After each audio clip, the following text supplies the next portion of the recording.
बिस्मिल्लाहिर्रहमानिर्रहीम। हज़रत जाबिर बिन अब्दुल्लाह रज़ी अल्लाह अन्हा से रवायत है कि रसूल अल्लाह सल्लल्लाहु अलैहि वसल्लम ने ईद के रोज़ 2 मेंढे ज़बह किए। दोनों को ज़बह करते वक्त किबला रुख करके ये आयत पढ़ी।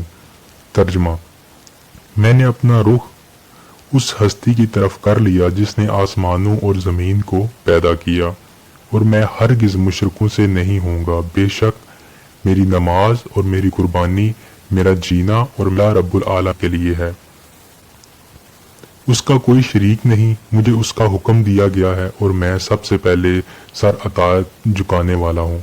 फिर आप सल्लल्लाहु अलैहि वसल्लम ने ये कलमात अरशाद फरमाए: या अल्लाह, ये जानवर तूने ही दिया था और तेरे ही नाम पर मैंने इसे कुर्बान किया, मोहम्मद सल्लल्लाहु अलैहि वसल्लम और उनकी उम्मत की तरफ से।